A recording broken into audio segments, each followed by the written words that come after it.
It's not the same. I guess the parts of her she gave to you freely every single day, and she hasn't taken any of that away. That is yours forever. I promise you, not today, not tomorrow.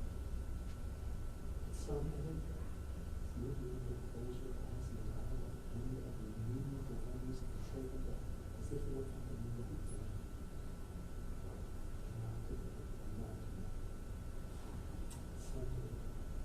This memories will be one to your heart and sweet to your bliss. So please repeat it. Baruch atah Adonai. Dayan Amen. Praise the Lord, true judge of all humanity.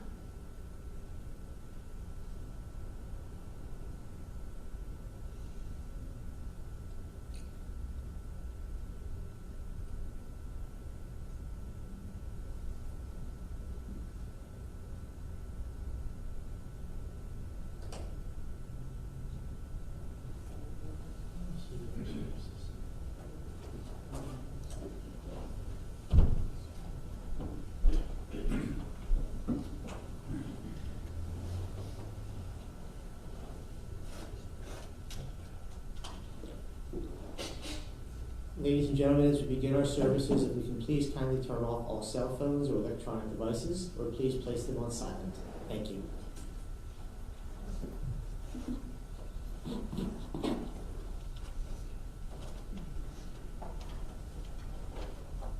Friends,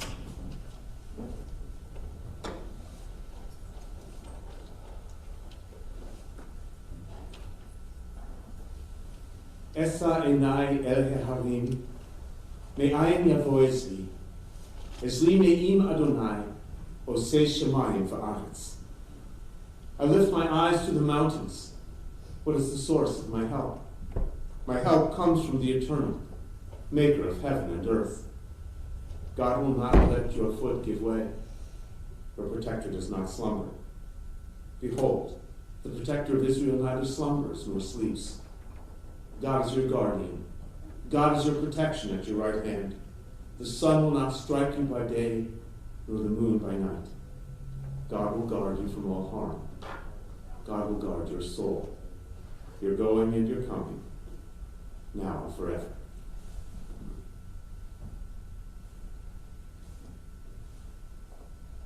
Death has taken our beloved Judith. Our friends grieve in their darkened world. In their silence there is lamentation. In their tears there is loneliness. Lost in their sorrow, may they find the presence of loving friends. Hear them, O God. Be with them. For Judy's love that united us in life and which death cannot sever. For her companionship that we shared along life's path and which continues through the tenderness of memory. For the gifts of her heart and mind that brought us joy and happiness and is now a precious remembrance. For all these and more, we give our thanks to God. Adonai hoi lo achsa, b'no deshe al bitzeni, al me'mi nuchojena aleni, nafshi shovev. The Lord is my shepherd, I shall not want. God makes me lie down in green pastures, leads me beside still waters, and restores my soul. You lead me in right paths for the sake of your name. Even when I walk in the valley of the shadow of death, I shall fear no evil, for you are with me. Your rod and your staff, they comfort me. You have set a table before me in the presence of my enemies. You have anointed my head with oil. My cup overflows. Surely goodness and mercy shall follow me all the days of my life, and I shall dwell in the house of God forever. Adonai, ma'adam v'tegaehu, Ben Enosh v'techashvehu, Adam lehever adama, Yamav kitzer over, Baboker yatzitz v'chalaf, Ba'erev yimoleh v'yavesh. O God, what are we that you have regard for us? What are we that you are mindful of us? We are like a breath. Our days are as a passing shadow. We come and go like grass which in the morning shoots up renewed, and in the evening fades and withers. You cause us to revert to dust, saying, return, O mortal creatures. Would that we were wise, that we understood whither we are going. For when we die, we carry nothing away. Our glory does not accompany us. Mark the wholehearted. Behold the upright. They shall have peace. God, you redeem the souls of your servants, and none who trust in you shall ever be desolate.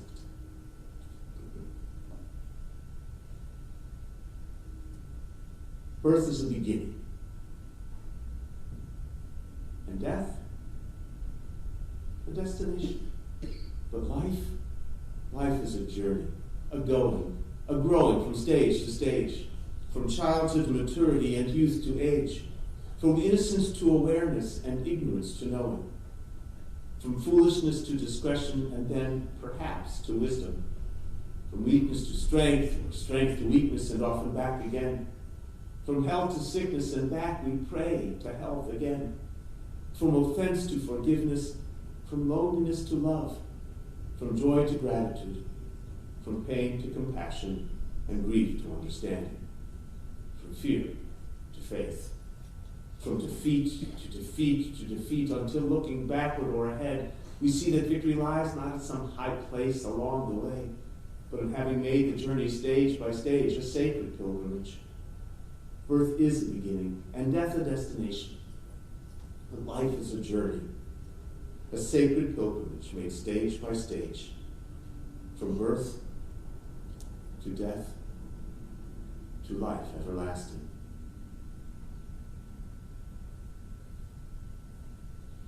My friends, just a few short weeks ago, the idea, the thought of being here would just simply have been impossible.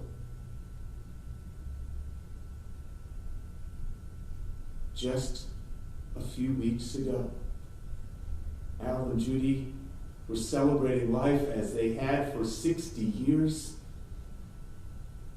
finally reemerging from the pandemic to step aboard once again on a cruise ship.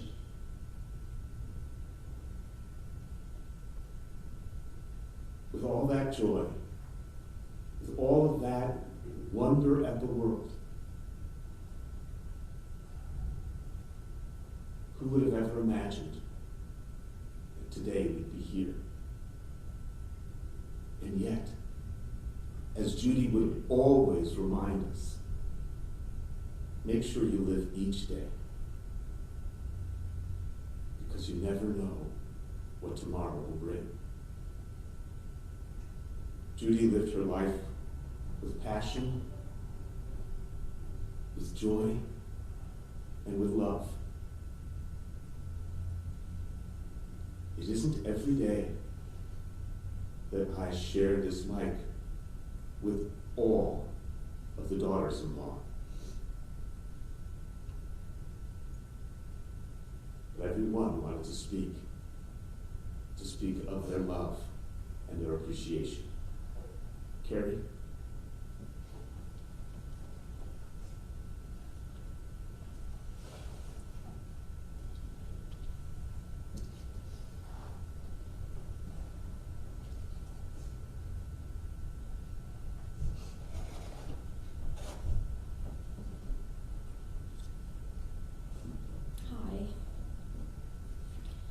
I couldn't have asked for a better mother-in-law. From the beginning, Mom made me feel a welcome part of the family. Talking to her was easy, and she always had a great story to share. As a wife, mother, and modern working woman, she was a tremendous inspiration to me. She was always supportive, When Ryan and Kyle were babies, she never insisted things had to be done the same way she used to do them.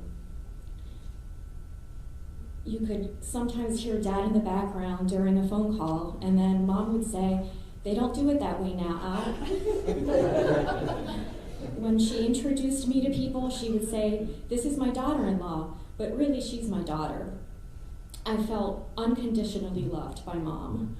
She loved and was proud of all of her grandchildren.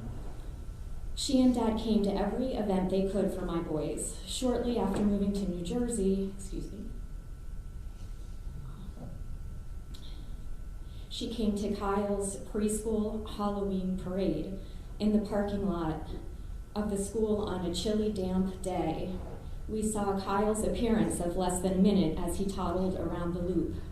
It made her so happy, and as it was her first school event with us, a little emotionally, she said, "See, this is why we came here to New Jersey." They attended school concerts, the boys' soccer games, Ryan's wrestling matches, and even flag football games, never complaining about the long, muddy walks to the right field. The boys are going to miss talking with Mom. She and Ryan often talked about the stock market, and she and Kyle often talked about new recipes they've cooked. But they talked about everything. "Your children are phenomenal," she would tell me later. I mean, I know moms are supposed to say this, but it really is true. Mom, I miss you already. Thanks for all your love, support, generosity, and great memories you've given me all these years. Rest in peace.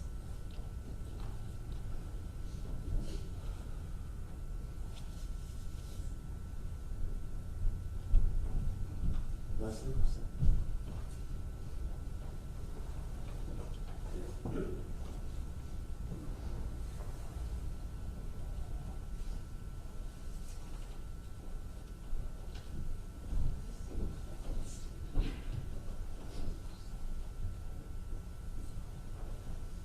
Good morning.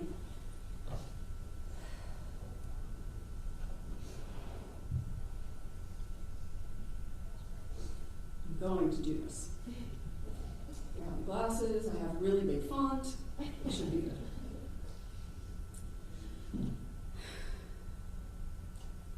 The past few days have been probably some of the most shocking of our lives. We keep saying, "Well, we just talked to her." I don't like speaking about Mom in the past tense because I still haven't completely wrapped my head around this. When I think of Judy, I never think in terms of she's just my mother-in-law. From the very beginning, she told me to call her Mom. And from that moment on, treated me not as a daughter-in-law, but as her daughter. I think you're going to see some very similar themes. Andy and his mom had such a great relationship. They talked every week just to catch up with each other. The lessons that she taught him growing up, he'll carry with him forever. And he has and will pass them on to our children. Things like love, compassion, and maybe most importantly, putting the toilet seat down. While talking to Seth and Rachel about their mama, they both immediately talked about the great soda incident of 2010. Mom and Dad had taken the kids, who were about 4 and 6 at the time, and who hadn't been given soda by their parents yet, out to lunch. When they were asked what they wanted to drink, one or both of them said soda, and being the obliging grandparents that they are, they said, "Sure." When the kids came home, they told us about their day. Seth was old enough to know not to say anything about the soda. However, Rachel was young enough to rat out her grandparents. "We had soda with lunch." Later that week, when Andy and Mom had their regular phone call, Andy asked that they not let the kids have soda again because we weren't giving it to them. And Mom said, "But they asked for it." To which Andy replied, "Yes, but." Needless to say, that years later, the kids are still being asked by Mom and Dad if they're allowed to have soda. Another memory that kept popping up was when Mom was taking Rachel, Seth, and myself to New York City to go to the American Girl store for Rachel's birthday. She was always so excited to get to do this because before Rachel, Hornsteins only had boys.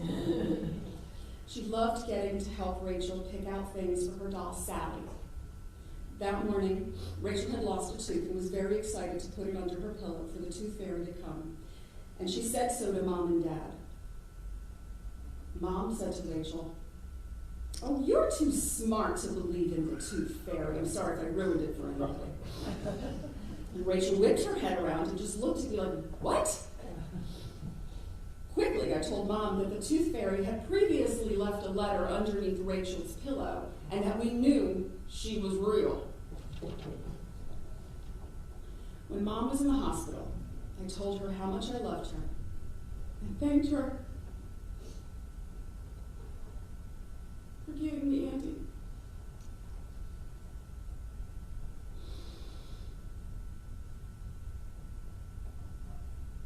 I remembered what she had said to me when my dad passed.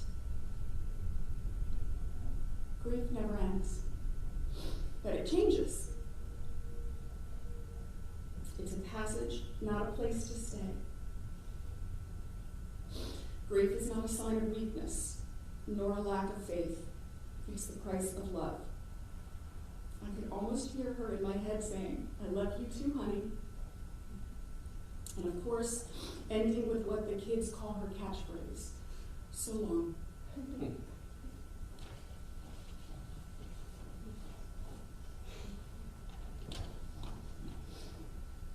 My mom, Judy, was always full of wisdom. One time, when I was probably 5, she turned to me and said, unprovoked, "You know, life isn't really fun until retirement, because then you can do whatever you want."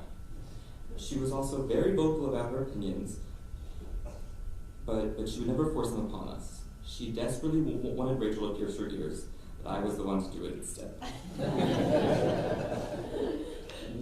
Whenever we would stop over to drop something off or to say hello, we would always leave with a little care package, pretzels and M&Ms. Now I think it's my turn to give my little care package to you. Everyone processes grief differently, and I want to explain that. Most of us are familiar with the 5 stages of grief: denial, anger, bargaining, depression, and acceptance. However, those stages are not how the majority of people grieve. You may find yourself bouncing rapidly from emotion to emotion or just sitting in one for days. But the important thing is, I want you to feel those feelings. Many of us here are holding back tears, trying not to break, trying to stay strong for the people around us, and I'm asking you to stop. I'm asking you to let go, to let your feelings out, and face them head on. In our culture, especially for men, we are taught to hide our emotions, to stay strong. That only makes things worse. There is nothing more powerful than showing your emotions, because that is showing vulnerability, and showing vulnerability is the bravest thing that you can do. We process emotions through language, so in order to process grief, we have to name our feelings and talk about them. I know that sounds scary and daunting, but I'm telling you it will make a world of difference. Grief waits. If you push your feelings away now, they'll only show up later. So I want you to take a second right now and think about what you're feeling. If you're sad, that's okay. If you feel nothing, that's okay. If you think the world is going to end, it's not, but that's okay. Whatever you're feeling now, it's completely normal and it's completely okay. I want to leave you with an analogy. Think about when you were a kid on the playground and you'd make friends with a kid you just met. And at the end of the day, they'd go home and leave your playground. I think everyone you meet is like a kid on your playground. You might spend years with them or just minutes, but when they leave, all you can do is remember them fondly and hope that they do the same.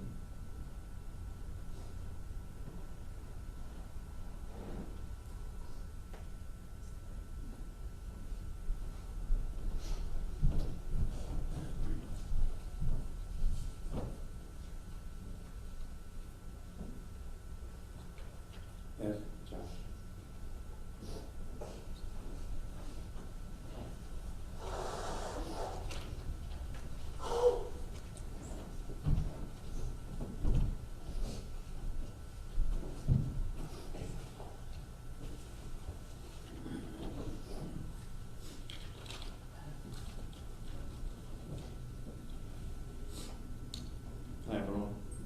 see you all in light of the occasion.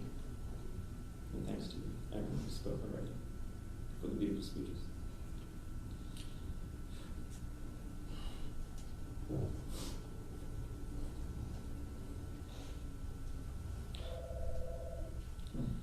There are many stories that can be told. What's that?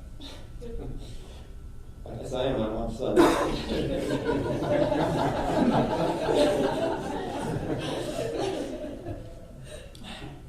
There are many stories that can be told about Mama.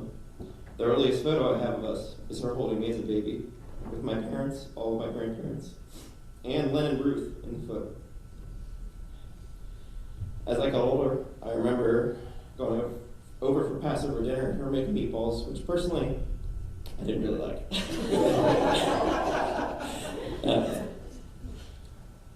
Just kid stuff. As I continue to get older, I remember her and Big Grandpa driving me all the way 8 hours to see me graduate college.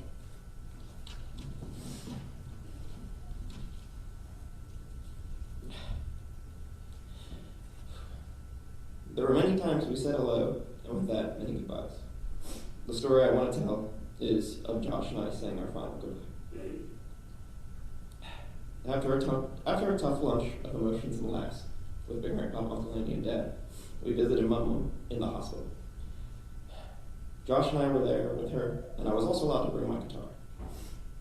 We said hello to Mom and sat there for a bit before I pulled out the guitar. I played and we sang a couple of songs to her. We sang I Can't Help Falling in Love. We sang I Want to Hold Your Hand. And lastly, I played an original piece that I wrote months ago titled Transition. The song starts with individual strings played, and then the song speeds up and finally slows down to its last note before a pause. And then a blast of sound comes rushing out as the first chord is played. You can truly feel the transition within the song, and Josh said to me when I finished playing that it truly gave transition a whole new meaning, to which I completely agree.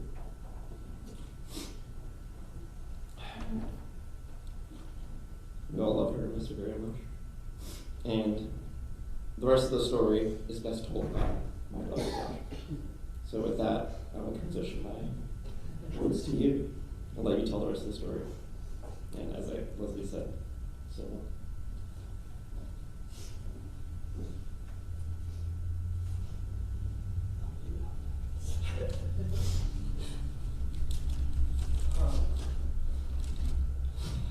before finishing the story, I'd like to say a few things. And Mom was one of the most important people in our family. The way she would light up a room, have the brightest smile in every picture, and be overjoyed to see us will always rest here in our hearts.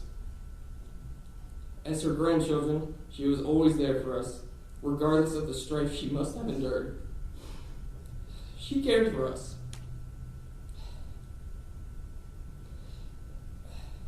We always got a card from her and Big Grandpa every holiday, every birthday, every little situation just to say hello, congrats for graduating. She must have bought like 30 cards in bulk because I can't imagine how many cards she must have bought for us.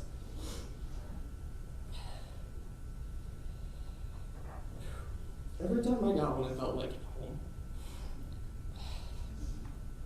And before I went to start my life across the country, I sat down with Mama and Big Grandpa for lunch, and we talked about life, the past, the present, the future, our changes in life, our ambitions, and she gave me the confidence to actually do it and move the farthest I possibly could.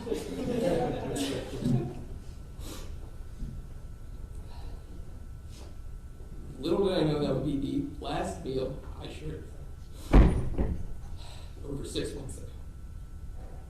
And on that same day, I went back to her house with my mom and Big Grandpa, and she gave me a menorah that I I've never owned a menorah in my entire life, and she gave me one to use for my new life. And I used it, and I sent her photos of this beautiful menorah. She hated it, that's why she gave it to me. But it was a beautiful menorah. And again, I felt like I was at home, even though I was as far away as I could be. Now coming home, I saw her for the last time in the ICU of the hospital, and it was the most painful experience to be the visitor this time. She was there for me many years ago when I was in the ICU. She was there for me when I was in the ICU, and when Evan and I visited the ICU, she was still there for us. She cared for us. My last words to Mama were, "We love you. We love you, Mama." And out of some form of will, out of some form of care, out of some form of wanting to show that she was still there, she somehow got her arm out and laid it out to us for us to hold.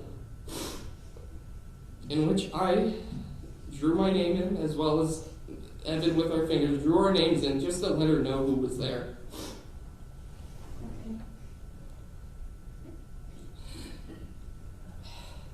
Even in the end, she cared.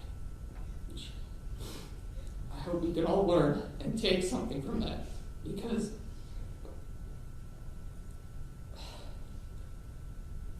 she cared. She loved us. And now it's our time to be there for her, and be there for Big Grandpa, and be there to show that we care and we love each other. Because we're not alone.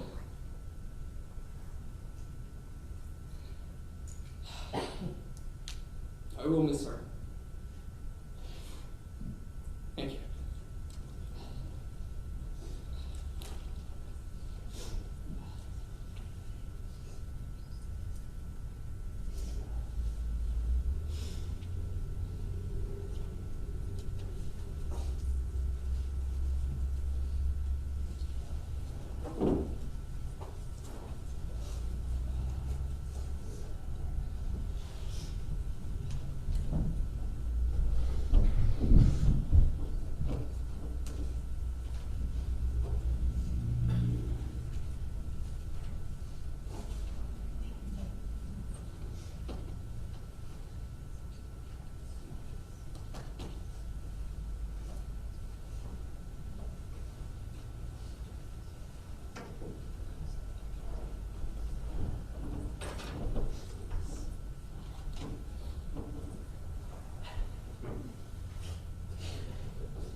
To share a letter that Mama wrote to me, Judy, 25 years ago. Dear Colleen, March 23rd is Kids Appreciation Day, as well as your first wedding anniversary. Although I didn't meet you until you were an adult, I still think of you as one of my kids. I'm taking this opportunity to write this letter to you to tell you how much I love you. In the year that you and Dave have been married, I have come to appreciate the many facets of your personality, from your bubbly disposition to your kindness and consideration of my parents. You have been very good to me, letting me share the joy of planning the wedding and now the preparation for the baby. I am very fortunate to have you for a daughter-in-law. I know that you will be a wonderful mother. Dad and I are very lucky that Dave married you. We love you and appreciate you. Love, Mom.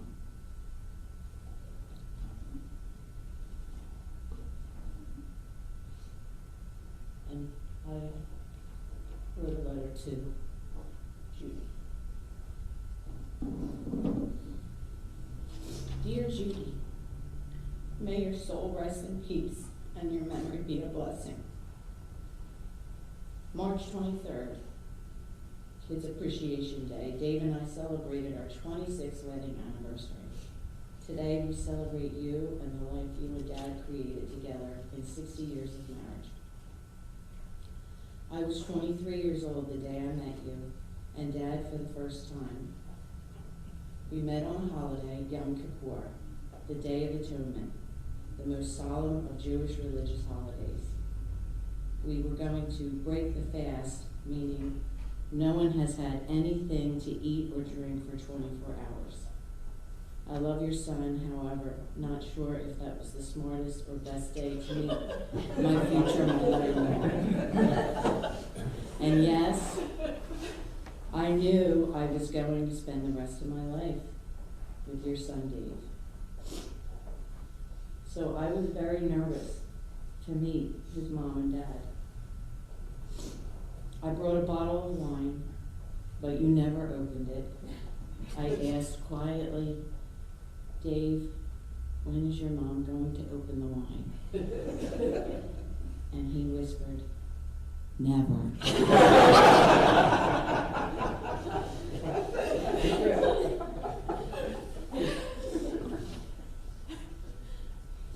When I walked through the front door on Maxwell Street in Northeast Philly, there you stood smiling.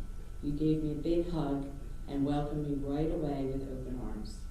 Also, you were waiting for Ruth and Len, your parents, who were coming from services. You were a terrific daughter to your parents. You explained and taught me everything I asked of you around Jewish holidays, recipes, traditions. I knew nothing. Together with the whole family on May 4th, 2012, we celebrated my B'nai Mitzvah, one of the best days ever together. We have celebrated many Jewish holidays and special occasions together. Breaking the fast on Yom Kippur was the perfect day to meet you. I will always remember our first embrace. I always loved watching and listening to my boys' 4 grandparents at many family gatherings. It was Judy, Big Al, and my folks Pat and Ken. Distinctly different, and they got along really well. They were funny, respectful, and they loved to eat, especially at Thanksgiving.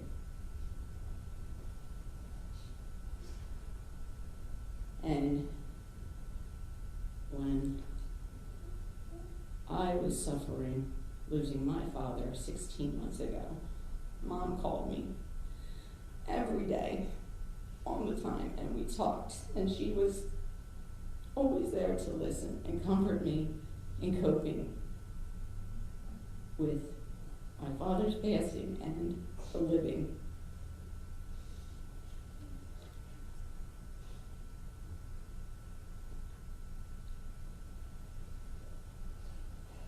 Always ending that phone call with, I love you, honey, very much. So it is comforting to have so many photographs of the wonderful memories together. And celebrating her grandchildren with never missing an event, being a mom was what Judy loved the most. Together, you and Dad raised 3 really good men who continue to create life for their families, great life for their families. I know you were very proud of your 3 sons and the men that they have become. You kept the family connected, and because of you, I do know how important it is to Dave, your middle child, to always have or be the link between his brothers as adults. I am the lucky one, and so fortunate to be married to your son Dave. And he is the reason I have such a magnificent life. Today we painfully say goodbye to you, but you will always be there. I'll always remember your smile and funny laugh. Thank you, Judy, for your generosity, your love, support for these past almost 30 years. I love you, Mom. You are missed dearly.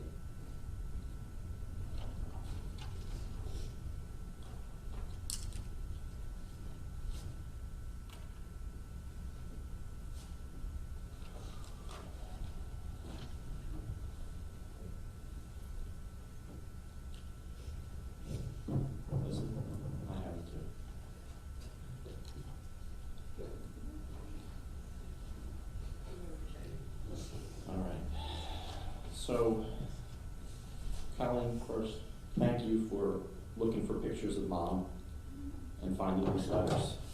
I mean, these letters are 30 years old, and you saved them.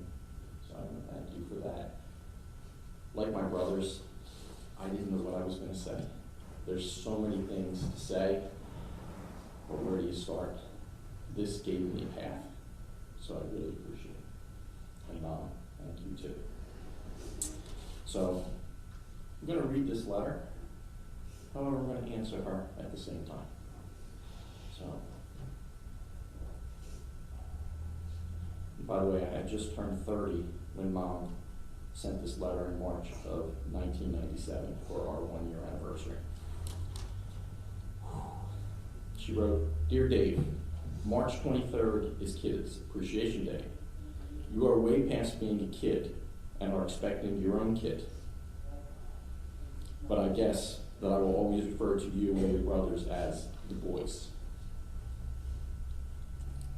Mom, I will always be your kid. And Chuck, Andy, and I will always be your boys." I'm taking this opportunity to write this letter to you to tell you how much I love you. Mom, thank you. I love you too.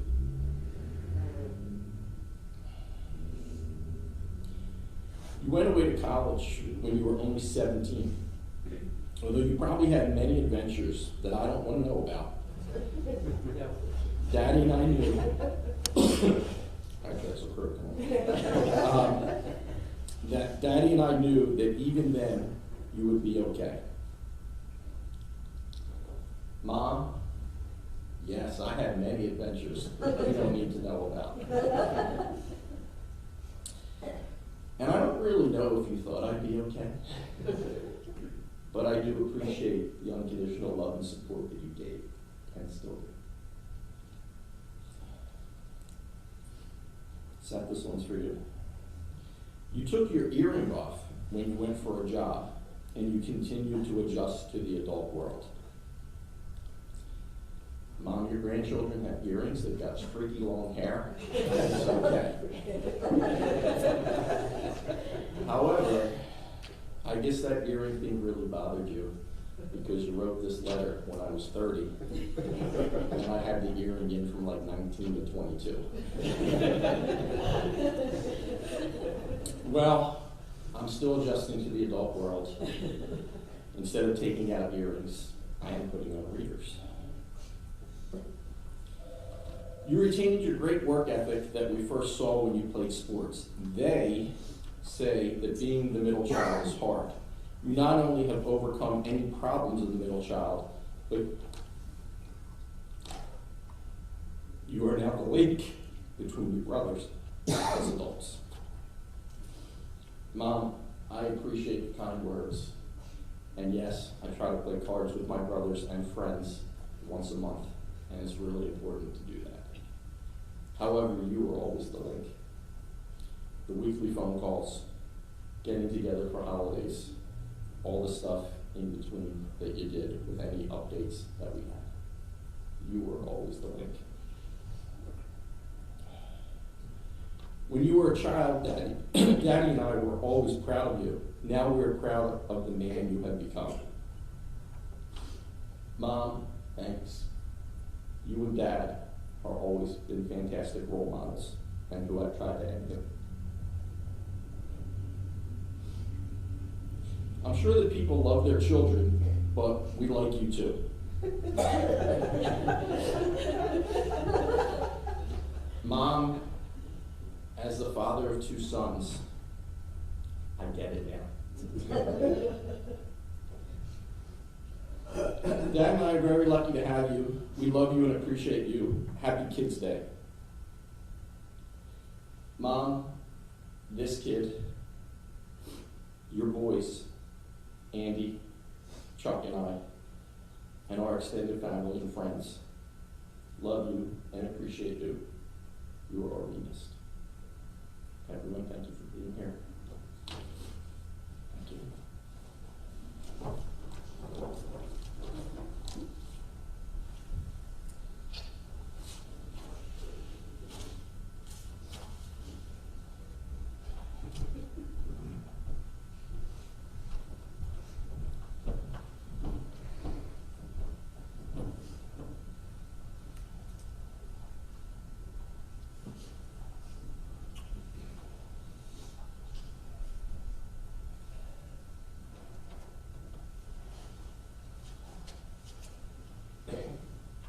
Well, you couldn't have known 63 years ago at that party, looking at that little girl, but all these years later, this is what you would have done. But this is what the two of you built.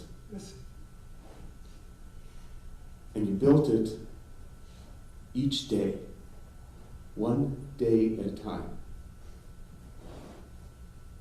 With your character, with your sense of wonder, and with your unconditional love. Not only for each other, but what you shared with all of them. This is what you built. Friends, those of us who are Jewish, we know the powerful role that candlelight plays in Jewish life. We light candles to celebrate Shabbat. We light candles to celebrate holidays. We light the menorah at Hanukkah. And those of us who grew up in Jewish homes,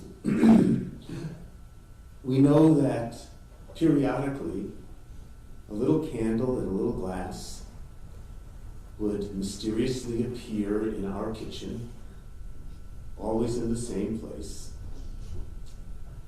And while I don't remember ever being told exactly why, we just sort of knew that every time one of those things would appear, some member of our family, whom mostly we didn't know, had died on this day.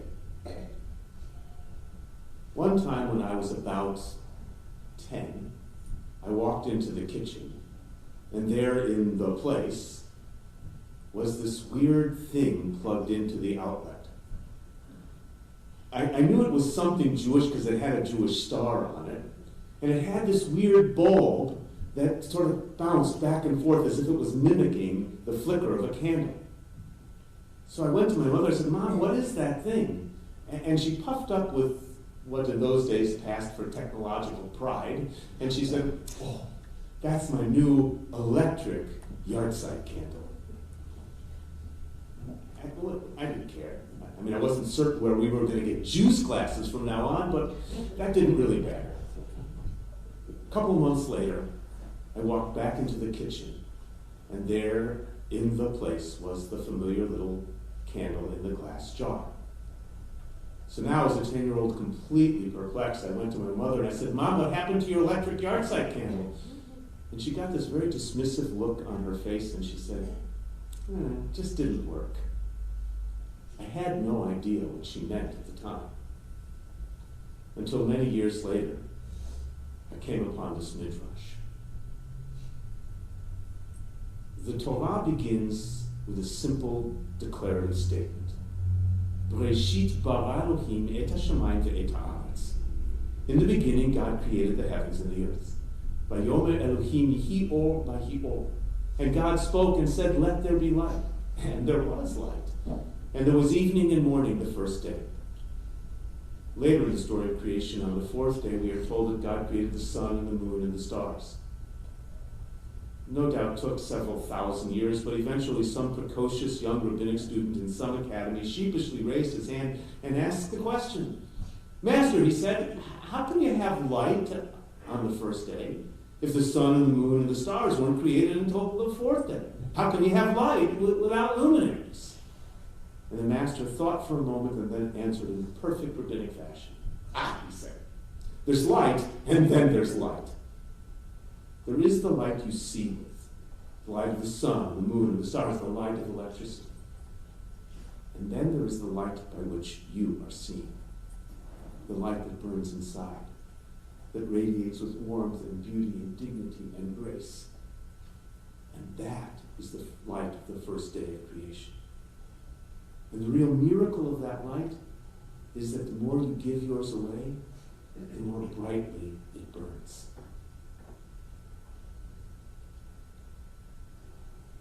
Judy had an incredible light, as all of you have witnessed.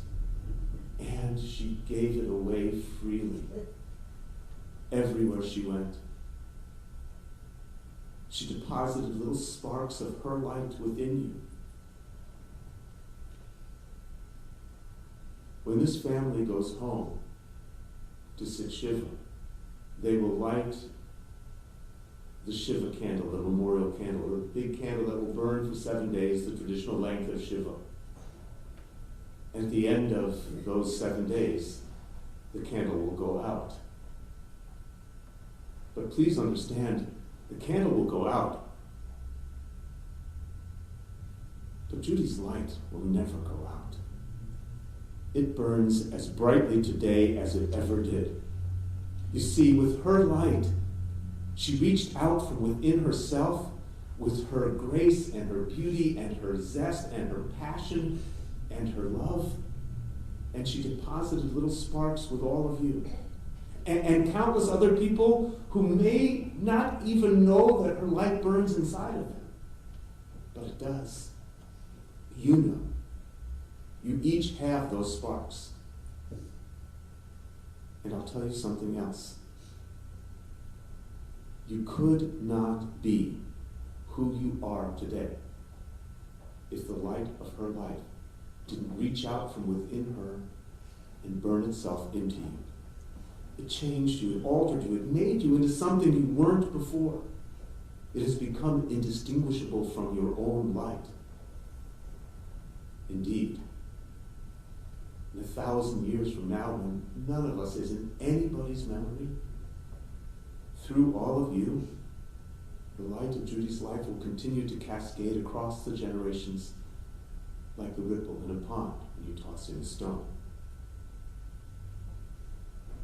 Yes, she loved you. And yes, she gave her life and light to you. And behind all of you are the treasures that only a mom and a pop could really know. They attended every one of those events because they never wanted to miss a thing.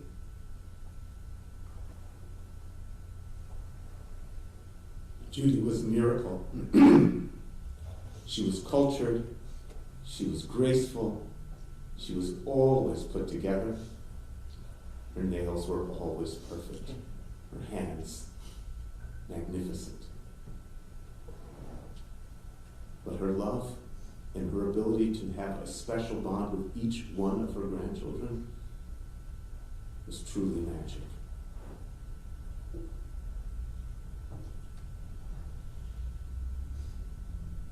Yes, this passing is shocking. It came out of nowhere. One day she was as vivaciously Judy as every other day, and the next moment she wasn't. But the dynamic light that burned in her can never go out. It burns in all of you as brightly as it ever has. That miracle can never die.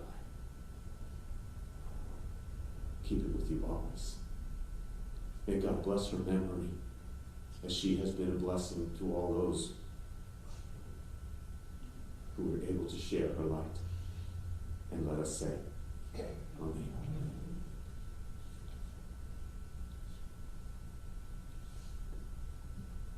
Before we conclude, I don't know if everyone knows,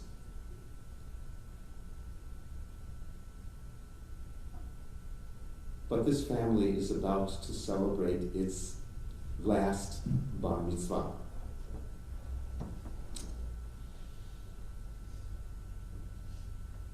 And next month, there will be a shadow. But that shadow, Kyle, that shadow is a shadow of joy. It is an angel of light shining above you. And there will be no one prouder in that room than your mama watching you stand before the Torah.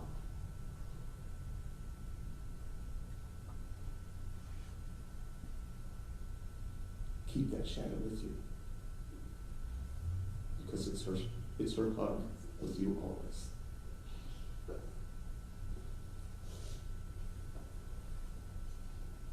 O God of life, amid the ceaseless tides of change which sweep away the generations, your love remains to comfort us and give us hope. Around us are life and death, decay and renewal, the flowing rhythm that all things obey. Our life is a dance to a song we cannot hear. Its melody courses through us for a little while, then seems to cease. Whence the melody and whither does it go? In darkness as in light we turn to you, O God, the source of life and the answer to all of its mysteries. Those who are able, please rise for the Amalei Rachamim.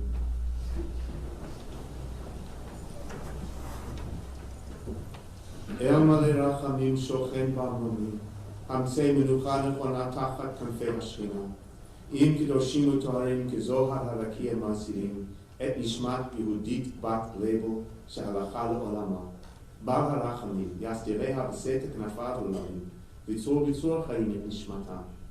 Adonai hu nachalata v'tanoach b'shalom ha'mishkava, v'nomar, Amen.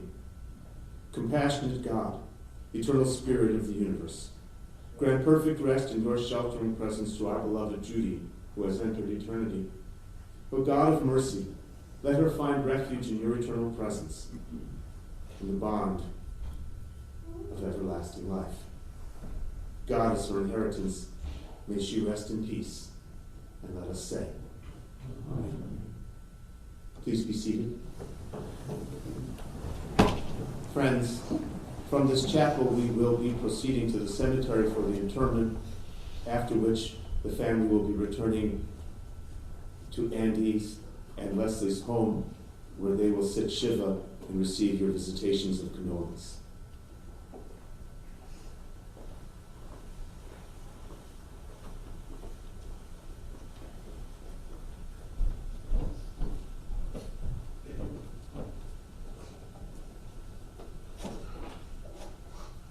Will the pallbearers please step to the center aisle?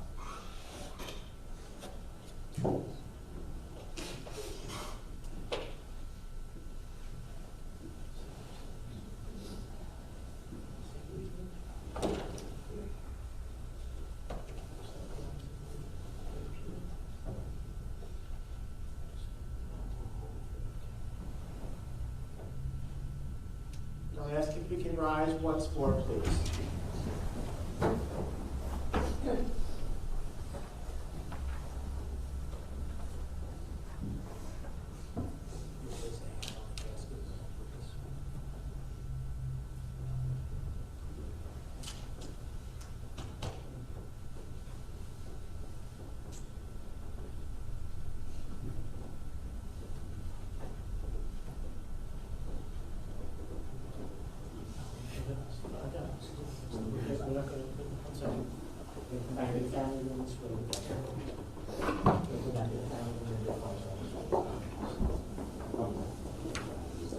You may be seated, please.